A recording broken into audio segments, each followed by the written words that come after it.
ದರ್ಶನ್ ಕೇಸ್ನಲ್ಲಿ ರೇಣುಕಾಸ್ವಾಮಿ ವಕೀಲರ ಬದಲಾವಣೆಗೆ ಲಾಬಿ ಶುರುವಾಗ್ತಾ ಇದೆ. ಮುಖ್ಯಮಂತ್ರಿಗಳ ಮೇಲೆ ಒತ್ತಡ ಹೇರ್ತಾ ಇದ್ದಾರಂತೆ ಬಿಜೆಪಿಯ ಮುಖಂಡ. ದರ್ಶನ್ ಕೇಸ್ನಲ್ಲಿ ಸರ್ಕಾರಿ ವಕೀಲರ ಬದಲಾವಣೆಗೆ ಲಾಬಿ. ಸಿಎಂ ಮೇಲೆ ಆ ಬಿಜೆಪಿ ಮುಖಂಡ ಒತ್ತಡ ಹೇರ್ತಾ ಇದ್ದಾರೆ. ಹಿರಿಯ ನ್ಯಾಯವಾದಿಯ ಒತ್ತಡಕ್ಕೆ ಮಣಿಯುತ್ತಾ ಸರ್ಕಾರ ಅನೇಕ ಕೇಸ್ಗಳಲ್ಲಿ ಪ್ರಬಲ ವಾದ ಮಂಡಿಸಿದ್ರು ಪ್ರಸನ್ನ ಕುಮಾರ್ ಅವರೀಗ ಬದಲಾಗ್ತಾರಾ?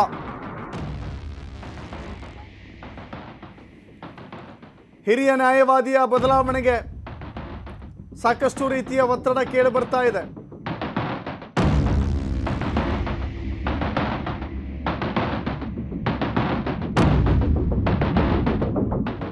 ಇದೀಗ ನೋಡಿ, ದರ್ಶನ್ ಪರವಾದಂಥ ವಕೀಲರು, ಖಾಸಗಿ ವಕೀಲರು ಇರ್ತಾರೆ.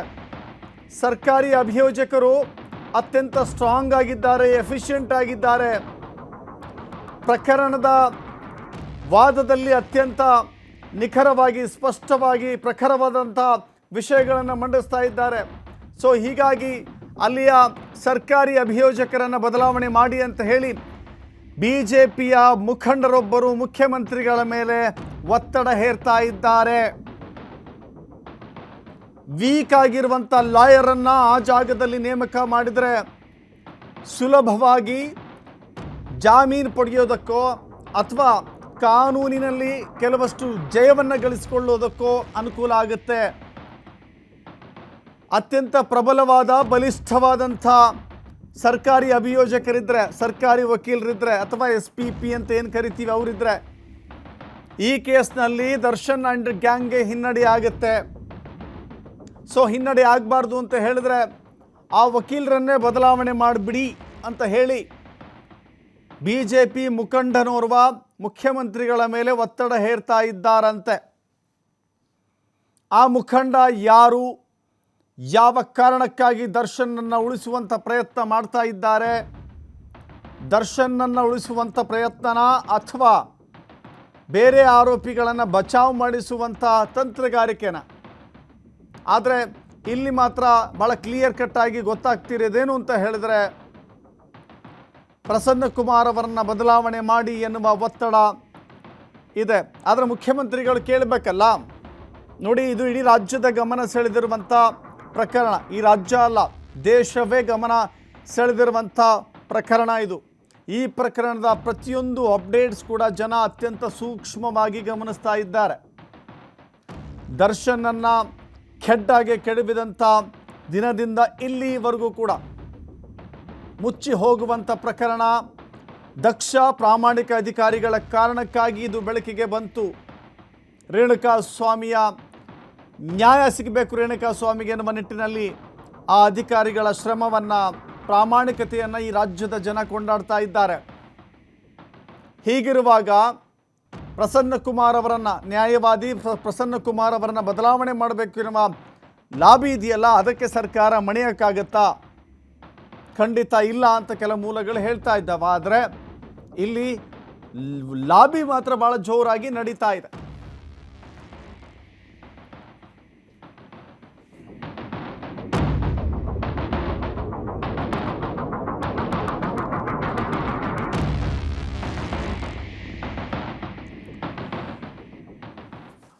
ನೋಡಿ, ಯಾವೆಲ್ಲ ರೀತಿಯಲ್ಲಿ ಒತ್ತಡ, ಲಾಬಿ ನಡೀತಾ ಇದ್ವು ಅನ್ನೋದನ್ನು ಈ ರಾಜ್ಯದ ಜನ ಗಮನಿಸಿದ್ದಾರೆ. ಅನ್ನಪೂರ್ಣೇಶ್ವರಿ ನಗರ ಪೊಲೀಸ್ ಠಾಣೆಗೆ ಶಾಮಿಯಾನ ಹಾಕಿ ರಾಯಲ್ ಟ್ರೀಟ್ಮೆಂಟ್ ಕೊಡ್ತಾ ಇದ್ದಾರೆ, ಅಂದರೆ ರಾಜಾತಿಥ್ಯ ಕೊಡ್ತಾ ಇದ್ದಾರೆ ಅಂತ ಈ ರಾಜ್ಯದ ಜನ ಪೊಲೀಸರ ಮೇಲೆಯೇ ಒಂದಿಷ್ಟು ಜನ ಕೋಪ ಮಾಡ್ಕೊಂಡಿದ್ರು. ಇನ್ನು ಕೆಲವರು ಬಿರಿಯಾನಿ ತರಿಸ್ಕೊಟ್ಬಿಟ್ರಂತೆ, ರಾಯಲ್ ಟ್ರೀಟ್ಮೆಂಟ್ ಕೊಟ್ಬಿಟ್ರಂತೆ. ಒಂದೊಂದು ಮಾಹಿತಿಯೂ ಕೂಡ ಈ ರಾಜ್ಯದ ಜನ ನೋಡ್ತಾ ಇದ್ದಾರೆ, ಗಮನಿಸ್ತಾ ಇದ್ದಾರೆ. ಇನ್ನೊಂದು ಕಡೆ 13ನೇ ಆರೋಪಿಯ ರಕ್ಷಣೆಗಾಗಿ ಕೆಲವಷ್ಟು ನಾಯಕರು ಯಾವ ಒತ್ತಡ ತಂತ್ರವನ್ನು ಹೇರಿದ್ರು ಅನ್ನೋದು ಕೂಡ ಗೊತ್ತಾಗಿದೆ. ಇದೀಗ ಅಭಿಯೋಜಕರ ಬದಲಾವಣೆ, ಅಂದರೆ ವಕೀಲರ ಬದಲಾವಣೆ ವಿಚಾರ, ವಕೀಲರನ್ನು ಬದಲಾವಣೆ ಮಾಡಬೇಕು ಎನ್ನುವ ಒತ್ತಡ ಸರ್ಕಾರದ ಮೇಲಿದೆ, ಮುಖ್ಯಮಂತ್ರಿಗಳ ಮೇಲಿದೆ. ಅಂದರೆ ರೇಣುಕಾಸ್ವಾಮಿಯ ಕೊಲೆಯ ವಿಚಾರದಲ್ಲಿ ಆ ಮುಖಂಡನ ಹಿತಾಸಕ್ತಿ ಏನು? ಆ ಮುಖಂಡನ BJP ಮುಖಂಡನ ಉದ್ದೇಶ ಏನು? ಯಾರನ್ನ ಬಚಾವ್ ಮಾಡಲಿಕ್ಕೆ ಈ ಒತ್ತಡ ತಂತ್ರವನ್ನ ಹೇರಲಾಗ್ತಾ ಇದೆ? ಯಾರೋ ಒಬ್ಬರನ್ನ ಬಚಾವ್ ಮಾಡಲಿಕ್ಕೆ ಹೋಗಿ ಅಮಾಯಕ ಒಬ್ಬ ಪ್ರಾಣ ಕಳೆದುಕೊಂಡಿದ್ದಾನೆ. ಆ ಬಡ ಕುಟುಂಬ ಒದ್ದಾಡ್ತಾ ಇದೆ. ಗರ್ಭಿಣಿ ಮಹಿಳೆ ಆಕೆ ರೇಣುಕಾಸ್ವಾಮಿಯ ಪತ್ನಿ, ಆಕೆಯೂ ಕೂಡ ನರಕಯಾತನೆ ಅನುಭವಿಸ್ತಾ ಇದ್ದಾಳೆ. ಈ ಸಂದರ್ಭದಲ್ಲಿ ಯಾರ ಅನುಕೂಲಕ್ಕಾಗಿ ಈ ಒತ್ತಡ ತಂತ್ರ? ಯಾವ ಪುರುಷಾರ್ಥಕ್ಕಾಗಿ ಸರ್ಕಾರದ ಮೇಲೆ ಇಂಥ ಒತ್ತಡ? ಒಂದು ವೇಳೆ ಸರ್ಕಾರ ಏನಾದರೂ ಇದಕ್ಕೆ ಮಾಡಿದ್ರೆ ಈ ರಾಜ್ಯದ ಜನ ಖಂಡಿತವಾಗಿಯೂ ಕೂಡ ಇದನ್ನು ಕ್ಷಮಿಸೋದಿಲ್ಲ.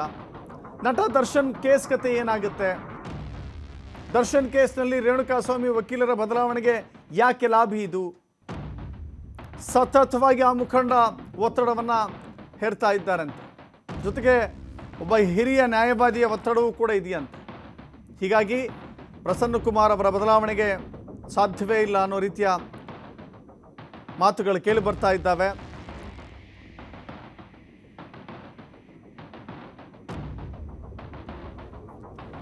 ನೋಡಿ, ಈ ಪ್ರಸನ್ನ ಕುಮಾರ್ ಅವರ ಬಗ್ಗೆ ಕೋರ್ಟ್ನ ಇತಿಹಾಸದಲ್ಲಿ, ನ್ಯಾಯಾಂಗದ ಇತಿಹಾಸದಲ್ಲಿ ಒಂದು ಹೆಸರಿದೆ. ನೋಡಿ, 3 ಹಿರಿಯ ನ್ಯಾಯವಾದಿಗಳು ಬಲವಾದ ಒತ್ತಡವನ್ನು ಹೇರ್ತಾ ಇದ್ದಾರೆ ಪ್ರಸನ್ನ ಕುಮಾರ್ ಅವರ ಬದಲಾವಣೆಗಾಗಿ. ದರ್ಶನ್ ಕೇಸ್ನಲ್ಲಿ ರೇಣುಕಾಸ್ವಾಮಿ ವಕೀಲರ ಬದಲಾವಣೆ ವಿಚಾರ. ಪ್ರಸನ್ನ ಕುಮಾರ್ ಅವರು ಅತ್ಯಂತ ಪ್ರಾಮಾಣಿಕ, ದಕ್ಷ. ಅವರ ಹೆಸರು ಕೇಳಿದರೆ ಸಾಕು ಆ ವ್ಯಕ್ತಿತ್ವ ಏನು ಅಂತ ಹೇಳಿ ಇಡೀ ವಕೀಲರ ಆ ಸಮುದಾಯವೇ ಹೇಳುತ್ತೆ. ಪ್ರಸನ್ನ ಕುಮಾರ್ ಏನು, ಹೇಗೆ, ಎತ್ತ ಅಂತ ಹೇಳಿ. ಹೇಗೆ ಪಾರದರ್ಶಕವಾಗಿ ನಿಲ್ಲಬಲ್ಲರು, ಪ್ರಾಮಾಣಿಕವಾಗಿ ನಿಲ್ಲಬಲ್ಲರು, ಅಮಾಯಕರಿದ್ದರೂ ಕೂಡ ಯಾರು ನೊಂದವರಿದ್ದರೆ, ಅನ್ಯಾಯಕ್ಕೊಳಗಾಗಿದ್ದರೆ, ತುಳಿತಕ್ಕೊಳಗಾಗಿದ್ದರೆ, ಶೋಷಣೆಗೊಳಗಾಗಿದ್ದರೆ ನೊಂದವರ ಪರವಾಗಿ ನಿಂತು ನ್ಯಾಯ ಕೊಡಿಸುವ ನಿಟ್ಟಿನಲ್ಲಿ ಖ್ಯಾತಿಯನ್ನು ಗಳಿಸಿದಂಥವರು ಪ್ರಸನ್ನ ಕುಮಾರ್. ಹೀಗಾಗಿ ಪ್ರಸನ್ನ ಕುಮಾರ್ ಅವರ ಕೈಗೆ ಯಾವುದೇ ಕೇಸ್ ಹೋದರೂ ಕೂಡ ಆ ಕಡೆ ಈ ಕಡೆ ಏನೂ ಆಗೋದಿಲ್ಲ. ನೇರವಾಗಿ ನ್ಯಾಯಯುತವಾಗಿ ಹೋರಾಡುವಂಥ ಶಕ್ತಿ ಅವರಿಗಿದೆ. ನಾನು ಕೆಲವಷ್ಟು ಕೇಸ್ಗಳಲ್ಲಿ ನೋಡ್ತೇವೆ, PP-ಯನ್ನು, ಪಬ್ಲಿಕ್ ಪ್ರಾಸಿಕ್ಯೂಟರನ್ನು ಕೂಡ ಬುಕ್ ಮಾಡುವಂಥ ಕೆಲಸಗಳು ನಡೆಯುತ್ತೆ. ನಾನು ಈ ಕೇಸ್ ಬಗ್ಗೆ ಮಾತಾಡ್ತಾ ಇಲ್ಲ. ಜನರಲ್ಲಿ ಕೆಲ ಯೋಚನೆಗಳಿರುತ್ತೆ, ಪಬ್ಲಿಕ್ ಪ್ರಾಸಿಕ್ಯೂಟರನ್ನು ಕೂಡ ಬುಕ್ ಮಾಡಿಕೊಳ್ಳಲಾಗುತ್ತೆ ಅಂತ. ಸೊ ಯಾರಿಗೂ ಜಗ್ಗದೆ ಬಗ್ಗದೆ ನ್ಯಾಯಯುತವಾಗಿ ಹೋರಾಡುವಂಥ ವಕೀಲ